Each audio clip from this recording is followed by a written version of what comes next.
Greetings and welcome. This is the New Thought Media Network. I am Ken Ludwig, and you are watching the Vibrant Living Hour. Hope this day finds you safe, healthy, and happy and enjoying yourself, living your best life, no matter what you're doing, no matter where it is. Just hope that you are enjoying yourself, just experiencing that love, joy, and enthusiasm in every single thing you do. I am thrilled today to have a guest with me. I haven't had a lot of guests with all this transition with the moving. Those of you who watch the show know that all that's been going on. But I'm thrilled to have a guest, not only a guest, but my first ever guest from Canada, which is really extraordinary. Her name is Esther Brzezinski. Esther is the host of two different podcasts. One is called Esther's Breeze. The other one is the Noon Hour Out of the Box. And Correct. I think we'll just take it from there. I just want to say one thing. You do lots and lots and lots of social media, which is where you got my attention. And Yes. What got my attention is your tag phrase that I love. Age is not my cage. Yes, I am all about age not being my cage. So I put it out there. I'm on many social media platforms. I made a point to start talking about aging in a positive light and talking about, it doesn't matter what your age is chronologically, there's still so much left living to do. So I'm kind of an advocate for that. And it actually kind of started in an accidental way. I just put out one video on TikTok of all places, and it went viral. It just kind of exploded. Wow. Yeah. And I said, oh my goodness, there's something there. And I put out several videos afterwards. I kept the age is not my cage, 64 years young. And it just seemed to resonate with a lot of people. There's definitely a community there. There's a huge community of 50 plusers on TikTok, which a lot of people don't realize. Right. So, and I discovered that there was a lot of need to talk about aging in a positive way. There was a lot of people who felt invisible, a lot of people who felt lonely and unheard, and they wanted kind of a voice. So it just sort of went from there. So then I took some of those videos, I repurposed them for Facebook Reels, I put it on my Instagram, and it just sort of went from there. So that's how, and you're not the first person to approach me because of age is not my cage and because of what I've talked about. It seems to really strike a chord with a lot of people. Well, like I said, I love it. I love Age is Not My Cage. And, the name of this show is the Vibrant Living Hour, but it is associated with my wife and I have a branded Facebook page called Vibrant Aging. And so we're 100% on the same page. And it's just, I don't know what it's like in Canada. I'm going to assume that there's so many similarities between the society of Canada and the culture of the United States. But in the United States, we warehouse and shun our aging and our elderly. And in almost every other civilization on this planet, they're honored and worshipped. Right. I did a show on, and boy, and I should have this information right in front of me, and I don't. There's did a show where I made some references to Hawaii.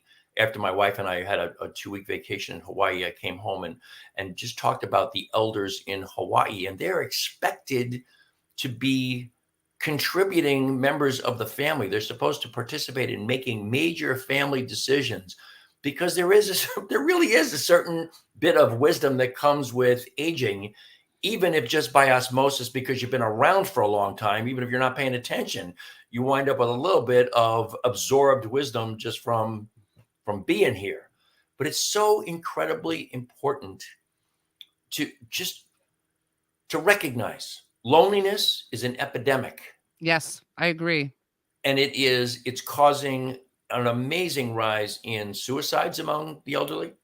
It was true, I don't know if it's still true, but the fastest growing population with the biggest fentanyl and opioid problems was over 55.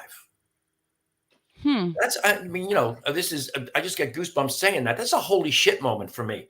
I mean, it's like, how is that even possible that we are putting perhaps the single most valuable members of the tribe in that position? Does that make sense when I say that? Absolutely. Ageism is raging, And when I initially started talking about it, it was because I was frustrated as a rather newcomer in the acting and voiceover field, because I had been an entrepreneur and I pivoted in my early 60s to get into the entertainment industry. And I just felt that there was just this difficulty kind of breaking in, and that age was part of the problem because they go by screen age. I'm 64, but I look like I'm in my late 50s. And they either wanted very young or they wanted somebody who looked like they were 65 plus. So I sort of fell in the cracks, and I had a lot of frustration with that. So Wow.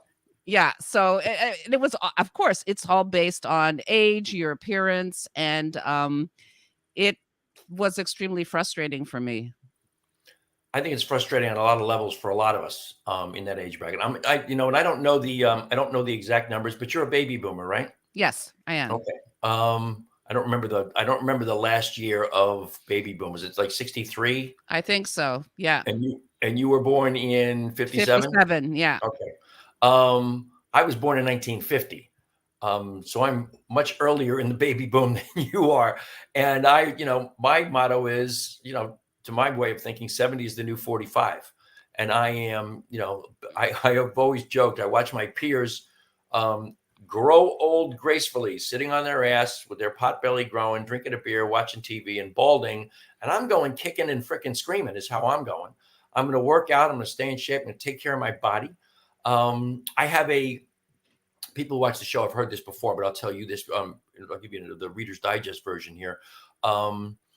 Last year, the beginning of last year, early part of last year, I received a diagnosis of degenerative disc disease, which I don't know if you're familiar with Dr. Joe Dispenza, but Joe Dispenza A little. Yeah. Joe is someone I've interviewed on the radio. He's someone I know personally. He wrote a great book, his first book called Evolve Your Brain, which had to do with the fact that he had a catastrophic car accident. He was hit on his bicycle by an SUV going 50 miles an hour, basically crushed his spine. And he went about, he opted out of surgery. He left the hospital against the doctor's orders. They told him he was never going to walk again. And he healed his back and he was a chiropractor, or is a chiropractor. He was up working on patients in 12 weeks. So I went immediately to that book and read his brief story of what he did to heal his spine. And I started working on that myself, doing the mental work to heal my spine. And my doctor, who is a God lover, she is a total Western medicine girl, but she has always been open to me and my knowledge of my body and my knowledge of alternative healing. And she tells me what's going on. And she has always respected my ability to take it on myself. And she said to me that my attitude and my proactive approach to my diagnosis was going to make all the difference in the world, because she she's a DO, so she works on older people. She said she gives out that diagnosis all the time. And so many people just resign themselves to sitting on the couch and growing old. Listen, I started this adventure with doing podcasting and getting more involved in the acting world after I was very ill. I had a perforated duodenum, and they were also checking me for various cancers. I was violently ill, hospitalized for 8 days, came out of it okay. Everything was clear. And that's when I decided I'm going to go for it. Wow. And that's it. I went, I got headshots. I did this. I just decided to embrace life and just live it as full as I could, because I had gone through those terrifying weeks of many different possibilities and got lucky enough to get a clean bill of health. And that's when that's it. I'm going to do everything I've ever wanted to do and that I was afraid to do, because that I was holding myself back in many ways. But that I felt like I had a second chance. And that was so talking about, getting a diagnosis, becoming ill as you get older. Of course, that is an eventual thing that can happen. It's highly likely. Part of the game. Part of the game. Part of the game. So, I went through that, violently ill, told all kinds of horrible possibilities, and got lucky enough to get a clean bill of health. And I just decided I'm going to go for it. I was never that type of individual before, really, honestly. But it was a message. It was a message to, okay, Esther, now's your time. Just Yeah. do it. And I did it. And I don't care anymore. I used to be worried about, thinking or caring what other people thought, or stopping myself from doing things for various reasons. And that just went on the wayside, and I just went for it. So that's another reason why I'm out there and I'm speaking the way that I'm speaking. I got lucky, and I just want to tell the world and just tell everyone how lucky they are to be aging, and Yeah. how important it is to be aging well. But you're in your 60s, you better thank your lucky stars. That's Yeah. how I see it. Not everybody gets to age. Exactly. Not everybody is still here. I know. And lots of people who expected to be here are not here. Although I know. damn near everybody expects to get up in the morning. Not everybody does. I know. You make me think about, Bonnie Raitt's famous line, "Life gets mighty precious when there's less of it to waste." Last year, I read a book that was given to me by a friend, by one of my sisters-in-law, actually, called "Growing Bolder." In "Growing Bolder," the guy who wrote it, I think his name is Mark Williams. He references what you're saying from the standpoint of life. As we age, life takes things away from us. We lose abilities, we lose mobilities, we lose all kinds of things that we just take for granted as what life is for us each and every day. And what we need to learn as we get older is to accept those things, but at the very same time, learn to make the adjustments that allow us to enjoy life, which is what you are a shining example of. And I think it's imperative for people to just totally get that it ain't over. You're never too old, and it's never too late to start. And I don't care what it is. It's not an excuse, not at all. I started podcasting a year ago. I'm going to be 65 in May. I started at 64. Well, I was 63 and a half. But I started this podcast last year in April. So coming up on a year. I did an internet radio talk show from 2009 to 2013 when there was nothing like that anywhere. right. I did it on the Co-Creator Network for 4.5 years. I did a half a year at the end before I stopped doing it. I did it on Voice America, which at that time was the largest internet broadcast company on the planet.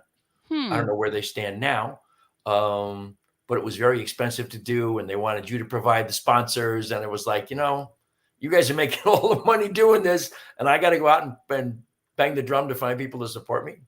So I kind of let it go. But it was hard to monetize. It was hard to get any kind of audience going. I had always a lot more views in the archives than I did live.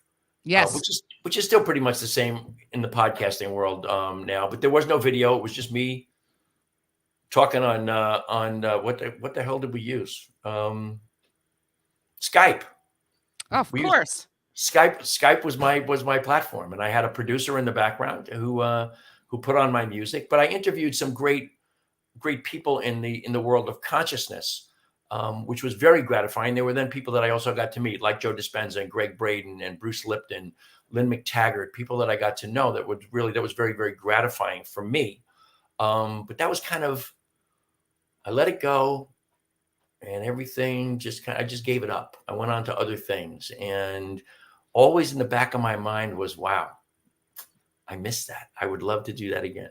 And this opportunity came up about a year ago, again, with we talked about this before we started the show, with Robert Brzezinski, who is the driving force behind New Thought Media Network. We've known each other for over a decade, and we had one conversation, and the next thing I knew, I had a show in 2 weeks.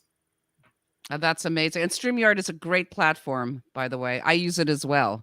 So yeah, love it. And we just did a show on Noon Hour Out of the Box, which was called "So You Want to Be a Podcaster," and we talked about the different platforms, audio, and also the ones where they're video, and what is a broadcast versus a podcast, because a lot of people get confused with the two, and the differences of going live via having things pre-recorded. So, and what we both advocated, my co-host and I, Robert D'Alessio, StreamYard. That's our favorite Yeah. platform I for mean, live streaming. I do the whole thing myself. I mean, there's the first half a dozen shows, Robert Brzezinski was in the background pressing the Right. buttons. Now I Yeah. press all the buttons myself. I do my own commercials. I do my my commercials. I just put up the banners for my sponsors, which are my Right. network marketing companies. And I have the comments in front of me, and I do just do the whole thing myself, which is the beauty of StreamYard. StreamYard, really, it's an incredible platform, and It's amazing. I really don't know. I probably don't know half of what it's capable of.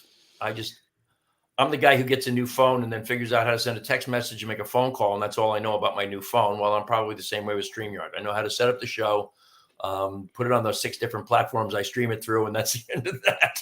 I get on and do this.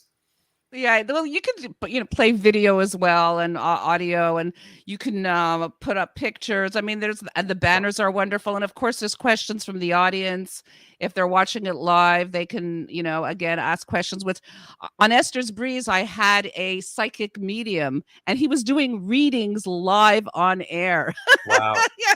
So the audience was extremely engaged, and he was like, and he would take like 30 seconds, and he would pause or do something with his cards, and he did readings, and they were crazy accurate. But the fact that we were using that platform just made it so easy for him, and the audience just loved it because they were able to participate. Yeah, absolutely. I love the fact they're having the comments up, and when people are out there, I always just I can see how many people are looking at any given moment, and I always tell them, please make a comment, ask a question. Give us a subject you'd like to hear us talk about, whatever it is. Just make a comment so that we know you're out there and we know you're participating. I love to have them interact. I get and I like to make sure I say hello to people. There's there's a couple of people making comments right now. My beloved wife Lisa is always in the background watching, but my friend Christine is on from Florida, and a fellow named Ronald was on a little while ago. I think he might have left, but he's a new watcher. I don't know if he's someone who's following you or following me or following both. Who knows? But here he is. But again, the platform is fabulous. My whole thing is really just about living your best life. Yeah. And I've worked in the world of nutrition for the last decade or so, about 11 years now, actually. I've coached hundreds of people through nutritional and cleansing protocols for weight loss and for their own health. And I think that's where it begins and ends. Your health begins and ends with what you're putting in your mouth.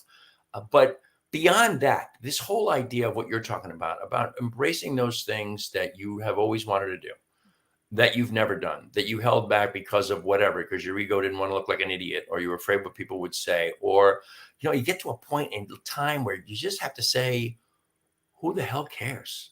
Exactly. Who am I trying to impress, right? Yeah. So that's exactly what happened to me. And I think it happens to a lot of people as they get older. They just don't care as much what others think, and they decide to just go for what they've always wanted to. But it doesn't, I say that, but it doesn't ring true for everyone. A lot of people do say, well, that's it for me, and I'm just going to sit back and just retire. And I can't do that. That's not who I am. And I am to be quite honest, I'm having the time of my life. I mean, I'm doing all the things I've ever wanted to do. And it's just so interesting to me how that age is not my cage resonates with people, and how many people have reached out to me, and even, younger generational, millennials, Generation Z. They've reached out to me and talked to me about their parents and about their grandparents, and how they've sent my videos to them because they found that my mother's in her 60s and she's not doing anything. She's very depressed. I sent her your video. It's it gives her hope. And again, this wasn't intentional. This is just something I wanted to say, and was shocked to find out that so many people wanted to hear it. I wanted to hear more. So I make a point of talking about positive aging, and I give out quotes. I talk about relationships. I talk about some of the good things about aging, and then I talk about some of the negatives and how I cope with it, because life is different. I do need my nap at 3 p.m. Like things are different, but you adapt and you cope, but I'm still able to um, just go out there and go for it. And I don't see how anyone else cannot do that. And the wisdom aspect, that's big as well. You take it for granted, but guys, the wisdom that you've attained over the years is priceless. And there's a lot of people out there who can learn from you. So don't take it for granted. Don't think that we're just put on the wayside and that's it. It's over. We have so much to share. So True I'm a big story. believer. Yeah. Yeah. You know, if you've been on the planet for 60 years or 70 years, you just you have experiences, you have tales to tell, you have things. I mean, this is kind of almost comical here. I had a really dear friend of mine, someone who's in my business with me. She was at a seminar, she was at a workshop in Vegas, and she was coming home from Vegas, and I think it was coming home. She was in the airport in Tampa, Florida, and she ran into an old professional wrestler, Ric Flair. Ric Flair is I think he's 70 years old, or 72 maybe. Ric Flair was wrestling into his mid 50s, maybe even at 60 years old. This guy is a legend in wrestling. Absolute, and people who don't know anything about professional wrestling wouldn't know anything about it, but he is a legend in professional wrestling. And what I told my friend was, this guy, if you ever sat down with this guy, he could tell you stories for days and days of the people he's known and the places he's been and what he's experienced in life, that you won't meet anyone else on the planet who has those experiences.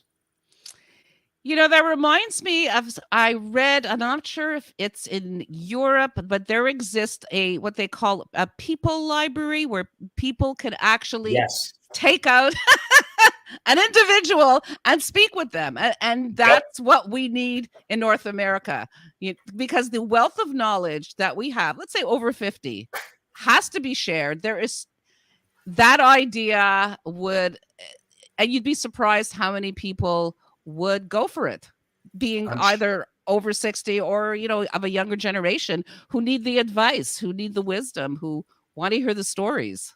No doubts. I went to my 50th high school reunion just before the pandemic in 2019. Just before, it was in November of 2019. And I live in North Carolina. My best friend from high school is in San Diego. And he lost his wife a couple of years ago, so he's by himself. And we went to high school in an all-boys Catholic high school in Jamaica, Queens, New York. So my wife coordinated our flights, and so we met at Kennedy Airport, and we rented a car together, and we spent the weekend traveling together, me and my best friend from high school. And we went to my one sister's house. I'm the oldest of 9 children. We went to my sister. We went to my sister, Catholic family in the 50s. Eat, sleep, and make little Catholics. We went to my sister Mary's house for dinner one night, and she had kind of a to do because it was both of us coming in from out of town, and her father-in-law was there. His name is Taylor. Taylor is 98 years old. He's a World War II veteran. And just by coincidence, my friend Fran from high school sat down next to Taylor at dinner time. I don't think Fran said 5 sentences to any other person in the room the rest of the night. He just kept asking Taylor questions and was fascinated by all the stories that at that point, 96-year-old man had to tell him. Just spellbound. So I think you're 100% right. And Fran's the same age as me. So even somebody who's at that point 69 years old is fascinated with the stories of our elders. Yeah, I agree. There's definitely something there. Maybe that's something you should start. Oh my God. More work. Interesting. I guess I've had a somewhat of an interesting life. Haven't done a lot of traveling or anything, but I walked on the wild side, kind of. I was up to my eyeballs in the sex, drugs, and rock and roll era of the 60s and 70s. I experienced the entirety of my teen years in the 60s. I turned 10 in 1960 and 20 in 1970. So all my teens were in the 60s. And I was up to my eyeballs, like I said. And I have incredible stories to tell. And I used to teach in the teen church at Mile High Church, which is a metaphysical church in Lakewood, Colorado. And on Sundays, I would teach the teens every other or third week, I was the teacher. And I was amazed at the credibility I had simply because of my life experiences. Absolutely. And it was surprising to me because these kids, teenagers, have the best BS radar on the planet. And they totally got that what I was talking about wasn't some baloney I read in a book. This was my life experience. When I talked about drugs and booze and the effect and, why I've been sober for 33 years, it made an impact. And I think you've got a legitimate point there. I mean, the younger people are influenced by the real life experience. Let's put it that way, right? Absolutely. When I go look at my analytics on Instagram, for instance, I see that the largest group that actually follow me are between 25 and 35. What's that all about? That's interesting. Yeah, isn't it? I mean, it's not the case on TikTok, but on Instagram, yes. And I find that fascinating. So somehow they secretly are watching and listening and wanting to know, wanting to learn. And like I said, some have sent it to a parent or a grandparent.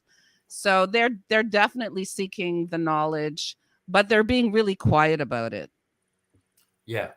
It's one of the things that I think I've come to understand about younger people is that they really don't want anything to do with the world that we've screwed up. Yeah. But they're not particularly sure about what they want to do, where they want to take it, how they want to take it there. And I think that's where we come in. We're not here to tell them what to do, or to point them in any direction. We're here to help them just feel comfortable and embrace the idea that they can do what they wish to do with the world. They can make it a better place. And I think there's a lot of them that are out there that are really trying to do that. There's kind of I always refer to it as a nouveau hippie vibe. Yeah, it's true. David Crosby famously said in the 60s, we had everything right. We had the love, the peace, the harmony, the brotherhood. We had that all right. The only thing we had really, really, really, really wrong was the drugs. And I'm not sure I totally agree with that because I had a good time with drugs, but that's another. You're not alone with that. So. That's a whole other workshop, as my friend would say. Right. But I feel that vibe with the young people. There's a huge entrepreneurial spirit. Oh, most definitely. Which is really cool. And, and I'm in the network marketing world.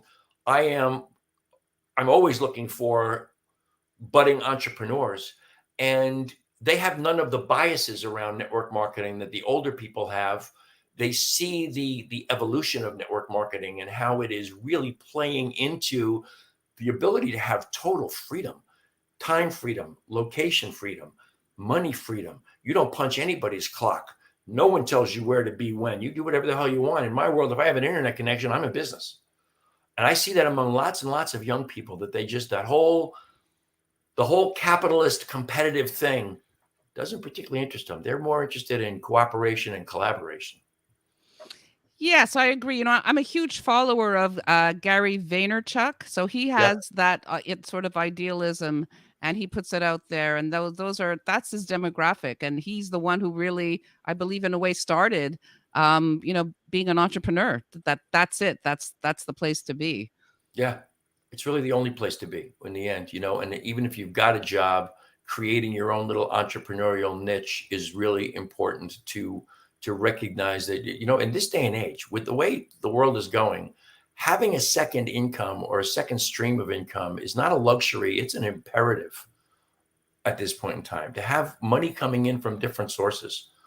And preferably, again, I have a little prejudice towards this, but preferably something that builds residual income. Right. I mean, most people have a job that the day they stop working, the money stops coming. Well, that's not the idea in my book.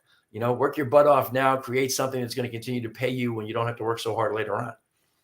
And I see lots and lots and lots of younger people getting involved there. 100%. And they are also believers in the side hustle, which is something I was doing when I had my small accessory business that I was doing voiceover work. It was never just enough to do one. I had to have something else to sort of top it off, so to speak. But that's Right. very much the the mindset of that generation, especially the millennials. Yes, and once again, not to be repetitive, I think it has to be, because it really just I think the competitive capitalist model is dying. I think it's dying a slow, painful, very ugly death because, and I'm a capitalist in the sense that I'm an entrepreneur. You have to believe in Right. partially the capitalist system of doing things, but the structure of capitalism it's just not working for these younger people. And it's not working for us either, actually. It's not working for the older generation because the days where our parents may have had the luxury of working for the same company for their entire career and retiring with a nice pension forever, that doesn't even exist anymore. Yeah, that's what I saw growing up. My father got the gold watch. My mother got the party and some pin. Yeah, they were both, victims of that, so to speak. Yeah. So I saw that growing up, and I didn't. It wasn't really for me. I never felt or can relate to that way of earning income. It just didn't jive with me. Never appealed to me either. I've been dabbling in an entrepreneurial stuff for more than half my life, and I always joke that I'm just psychologically unemployable at this Yeah, point. I mean, of course. I don't play nice with others in that environment. Right. So I want to have some freedom to do what I enjoy, to do the things I want to do. So 1,000%. It's all about that. find yourself something you can do from anywhere, anytime. Yes. That requires an internet connection. That's pretty much the end of it. I can remember the first time I ever took a real vacation, a real, not in the United States vacation. My wife and I went to Mexico, and I was working really hard at a network marketing endeavor at the time, and I was scared to death that I was going to destroy my business going to Mexico. And I had brought a brand new tablet that I was going to use as my resource, and got down to Mexico, wound up with a really great internet connection. I worked, I think there were a couple of days I didn't work. I think I mostly worked an hour a day. One day I absolutely recall I worked for 2 hours, and I made more money that week than I made the week before when I was home in Colorado. Amazing. Yeah, I, it's the beauty of it. The internet to me changed the world, and it changed my world. My son is on the spectrum of autism. He's now 31 years old. I had my first computer in the 90s, 1996. My father sent me an article about this new program to help children who had language delays. At that point, we only thought it was a language delay. And I found the email address of the researchers. I contacted them. And after much back and forth in Rutgers University, my son was one of the first beta testers of this program, which was on the computer to sort of retrain the brain of how to listen to language and how to use language. He changed his ability to comprehend and speak, went up by 2 years. I mean, it was miraculous. I'm a big wow. believer in that. And that was because I had a connection to the internet, because Yeah. I was able to get online and start researching and start asking and telling and just being relentless as a parent and just getting in contact. And so from then on, I was a big believer. I've been in classes, my goodness, a few years ago, I was taking classes on social media. I was the oldest person in the class, like hands down, every time. And I was even doing social media for some friends of mine who were like terrified of it and didn't want to speak to some 20-something-year-old who spoke too fast and they didn't understand a word that came out of their mouth. And I was the one that could, well, yes, I understand your way of looking at it, but this is the other way. And I worked with them, and it was quite something. And I loved it. I still love it. It's Yeah. amazing. I have not done as much as I promised myself I was going to do. I was intimidated as hell by Instagram and TikTok and Reels. I was okay with doing Facebook Lives. They felt comfortable to me, but the other ones were really intimidating. And I reached out to people in my network marketing group who are in Huh. their 30s and a couple in their early 40s who just were absolutely brilliant at showing me how to do it. Even to the point of doing it like this on the laptop and holding up their phone and showing me what they were pressing and what they were doing. And I was like, wow, this isn't so hard. It's not No, so hard. not at all. I think it's amazing. I'm actually going to be doing a webinar in May about teaching, where in fact they want me to teach people 50 plus about how to use social media Wow. and about having a voice and not to be terrified of it because it's not that difficult. And you all have a voice, and there is that community out there, and they need to hear all the different voices. I'm a huge believer in it, and I have no problem with it. I've never been frightened of being online. I've never been frightened of social media. I just dive in, and sometimes it works, sometimes it doesn't. Yeah, and you have to be okay with that. Yeah. And the expression I love is you have to be okay to suck. Yeah. Yeah, And I have many times. Yes. me I've too, like darling. Me totally, too. You know? totally failed. Don't know why did I ever do that. Yeah, but you just, pick You're gonna yourself suck up. And before you get good, and you'll be good before you get great. But nothing's gonna happen if you don't do it. exactly. If you don't try it, and it's and my great fear.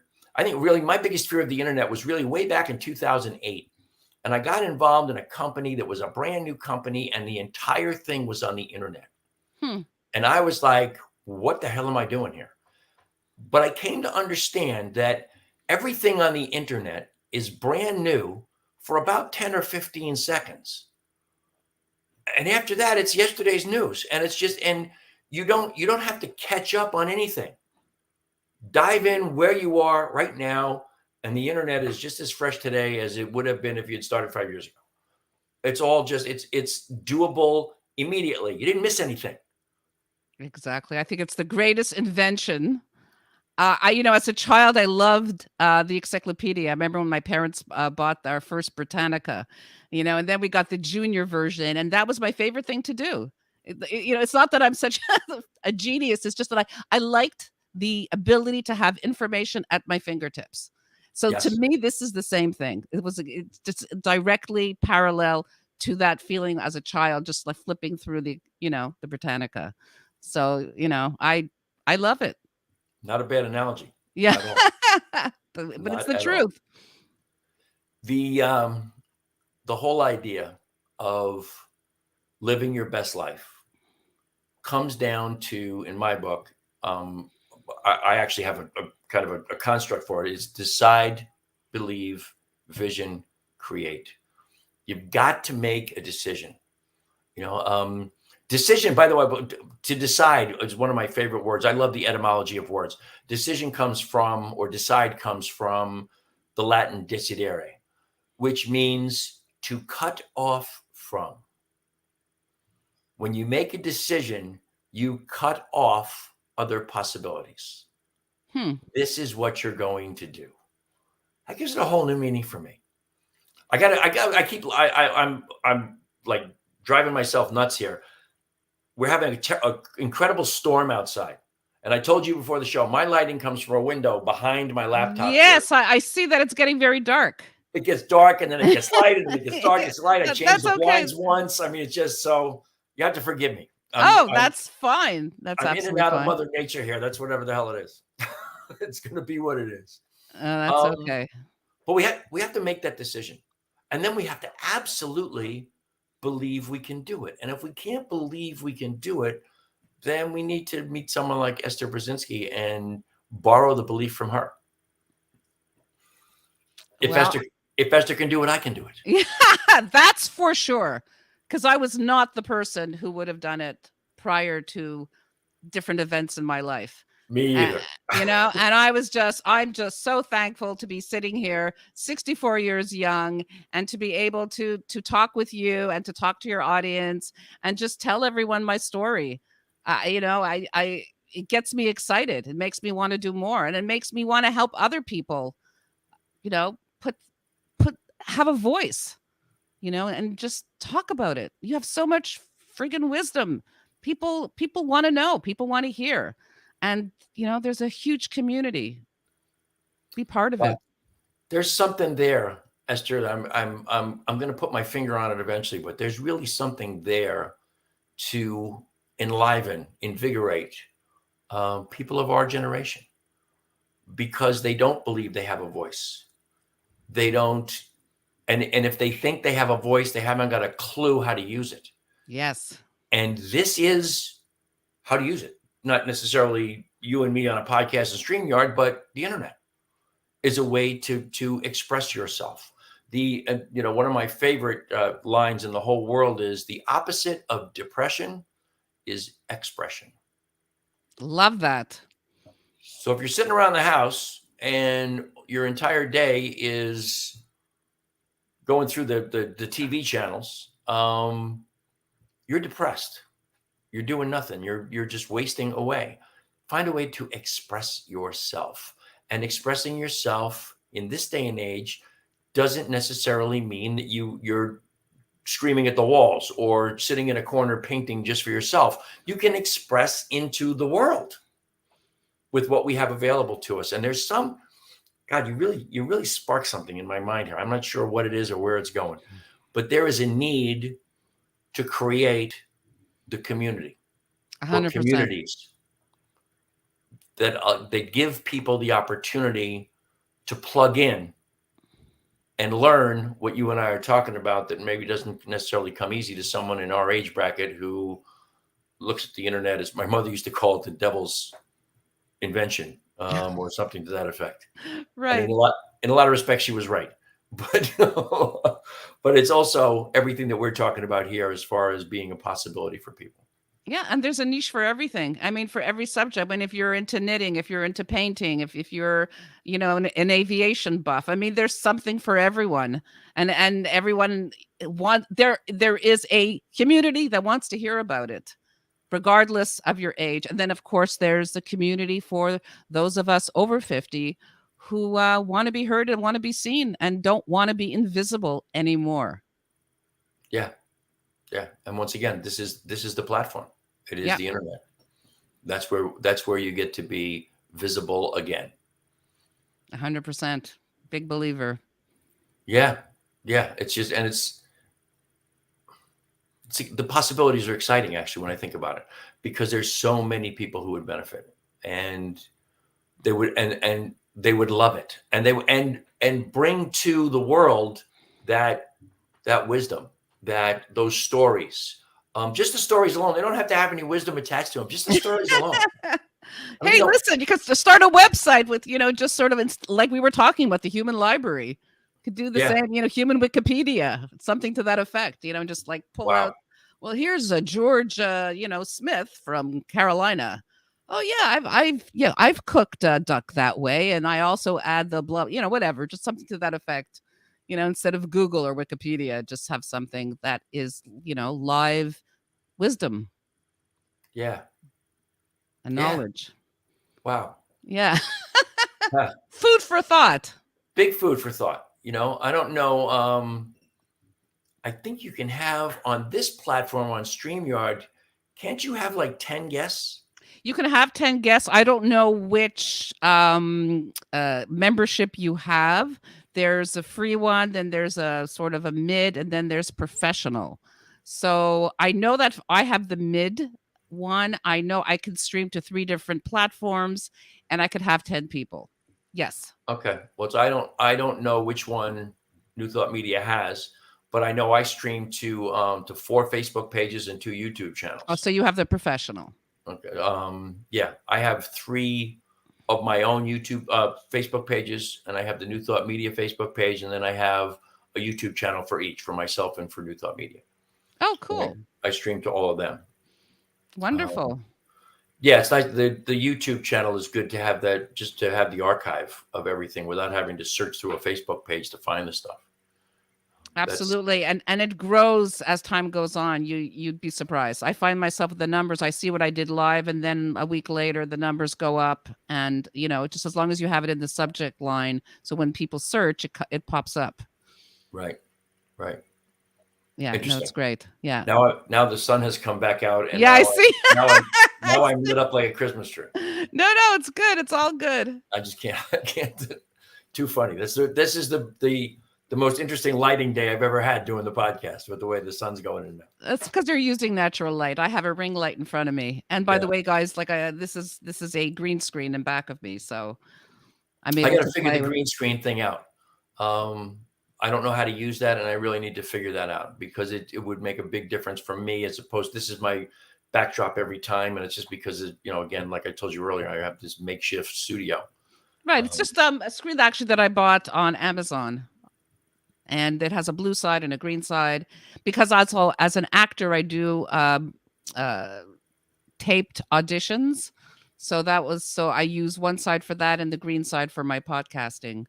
So it's it's extremely useful. And it gives it a sense, when I do my podcast, I have the logo of the podcast on one, and the other one, I have a backdrop. That's sort of the signature backdrop for that podcast. So it's the way I was trained. I was very fortunate enough to have a mentor who trained, who taught me everything about StreamYard and how to podcast. So he walked me through every step, and he told me, his name is Robert D'Alessio, and he is the co-host on Noon Hour Out of the Box, and basically told me all the, aspects of running a StreamYard type of broadcast / podcast. And one of the main things he said right off the bat was, get yourself a green screen. So interesting. Yeah, Well, maybe I'll have to look into that. Yeah, absolutely. It's a nice look.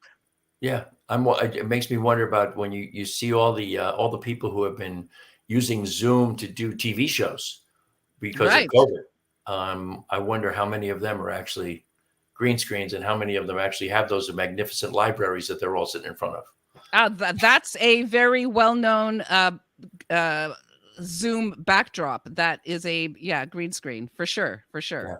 Excellent. Yeah.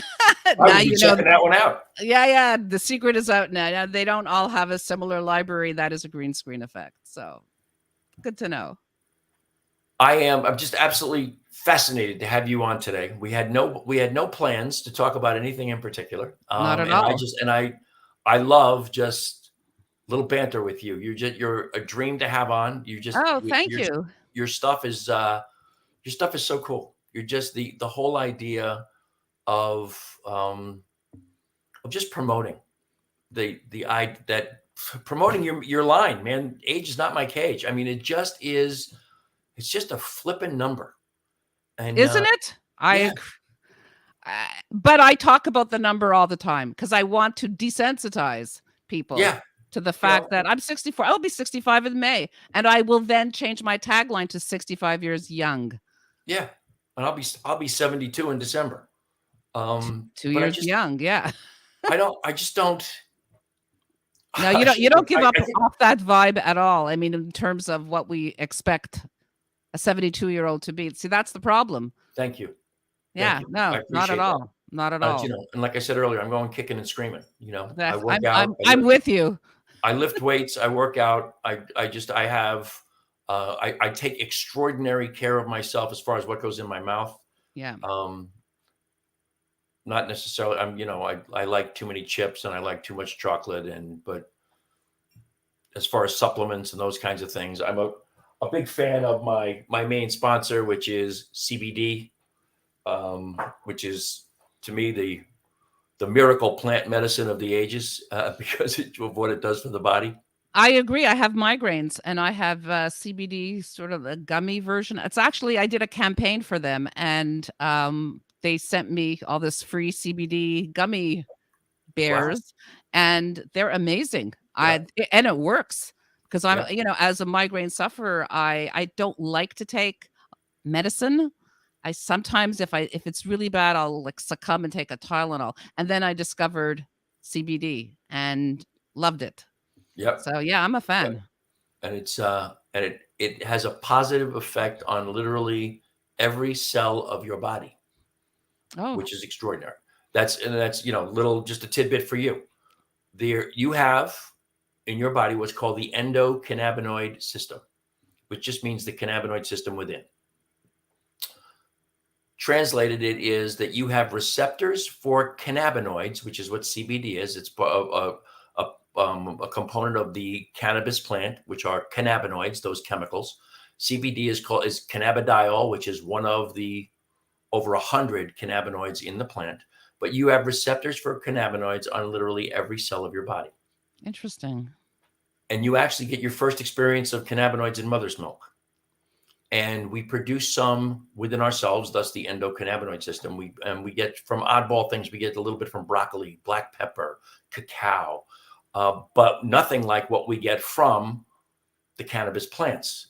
And what CBD does is promote homeostasis, which is balance. Yeah. Promotes balance in every cell of your body. So even, I mean, you take it as an analgesic. You don't even take it for a purpose. Just take it because it's doing nothing but good, whether you feel it or don't feel it. I'm going to do that now. It's doing good for your body. After this podcast, maybe it'll be a daily regime. I do it twice a day, every day. Wow. And the last time I do it is before bed, just before bed, because it absolutely promotes sleep. It relieves stress and promotes sleep. So it's great for almost universally stress relief, sleep, and for most people, pain relief.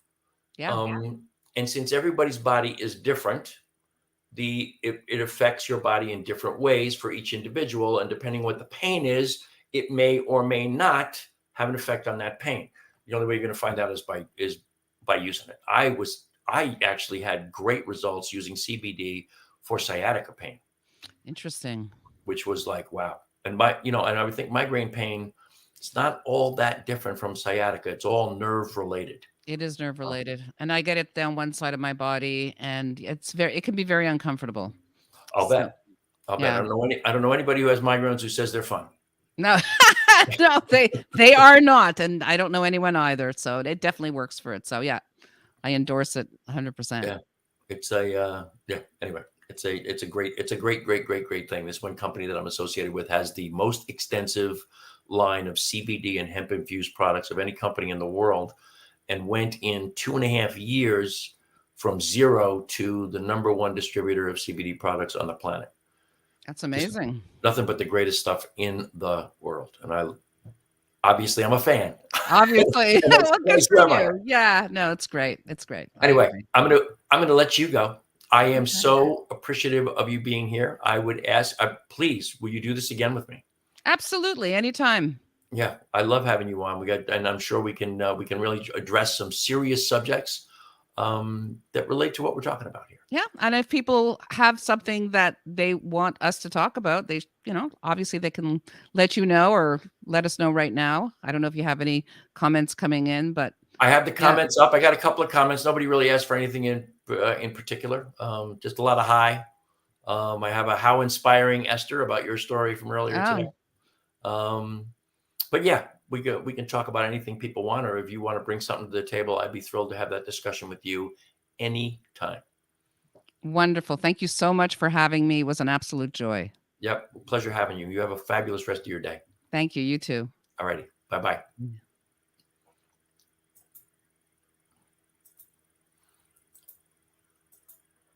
So there you go. Esther Brzezinski. What a great thrill that was to have Esther on the show. That had no idea where we were going. We met on social media and no idea what we were going to do, what we were going to talk about. And she was just an absolute joy to be with. So what I want to do is spend a minute here with you folks. Let's get some stuff up here and let you know that if you want to reach me, you can find me at that email address, teamrockitnow@gmail.com. That is Team Rock It, like rocket baby, not rocket ship. teamrockitnow@gmail.com. You can find me on my Facebook page, Vibrant Aging, with my beloved Lisa. Of course, you recognize and know that New Thought Media Network is a nonprofit organization. We live and breathe by virtue of your generosity. Please go to newthoughtmedia.org. That's ntmedia.org. Click on donate. And again, we are thrilled to have anything and everything you deign to lay on us, folks. My sponsor is, as I mentioned there with Esther, is HempWorks. Greatest CBD products you're going to find anywhere on the planet. Just CBD oil alone, 3 different concentrations, 7 different flavors, both in full spectrum with a little trace of THC and broad spectrum with totally THC free. We also want you to remember the relief cream. This is one of the most extraordinary pain relieving potions I've ever come across. If you've heard my story before, I tell this all the time. The day I got my first jar of this, I had done some leg exercises. My knees were killing me. dropped my pants in the dining room, put this on my knees. Before I finished applying it, the pain was gone. That's extraordinary. Of course, I was sipping on my hemp-infused coffee the whole show. Only drink that on Thursday afternoons during the show. And my favorite hand and body lotion, my hemp-infused hand and body cream, which is extraordinary. So I want you to know those things. Next week, I hope you'll join me right here. I have no guests scheduled yet. And here's another one. Now that I've talked to Esther about the social media stuff, I will getting myself back on Instagram. Evolving Hippie. That's me. Evolving_hippie. Just an old hippie at heart, folks. That's all I am. That's pretty much all I've got for you today. As always, I am immensely grateful for the incredible gift of your time and your attention. I wish you all the love and all the blessings the universe has to offer. And until the next time, namaste.